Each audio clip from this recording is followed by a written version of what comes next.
আলিপুরদুয়ার জেলায় এবিপি আনন্দের সাংবাদিক।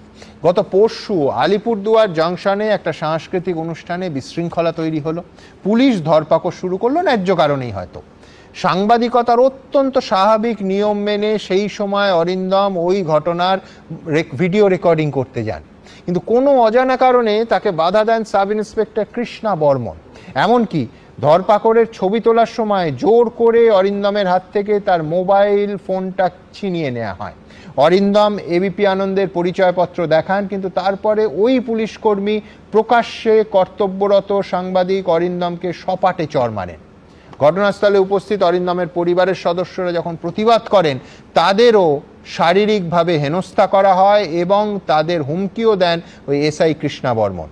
বৃহস্পতিবার অরিন্দম আলিপুরদুয়ার থানায় ওই পুলিশ কর্মীর বিরুদ্ধে লিখিত অভিযোগ দায়ের করেছেন, কিন্তু 24 ঘন্টা কেটে গেলেও সাংবাদিক পেটানো ওই পুলিশ অফিসারের বিরুদ্ধে কোনো ব্যবস্থা নেওয়া হয়নি। গতকাল দেখছিলাম যে বাজি ফাটানোর পর লাঠি চালানোর জন্য কোচবিহারের পুলিশ সুপারকে বদলি করে দেয়া হলো। কিন্তু আমরা পরিষ্কার জানতে চাই, কবে সাংবাদিককে চড় মারা পুলিশ অফিসারের বিরুদ্ধে পদক্ষেপ নেবে প্রশাসন? তাহলে কি এ রাজ্যে সাংবাদিক পেটালে 7 খুন মাফ?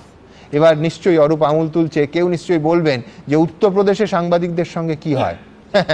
অর্থহীন ভাষায় আমরা বলছি যে উত্তরপ্রদেশের প্রয়াগরাজে যেভাবে সাংবাদিক লক্ষ্মী নারায়ণ সিংকে কুপিয়ে হত্যা করা হয়েছে তা ঘৃণ্য, তা ধিক্কারযোগ্য।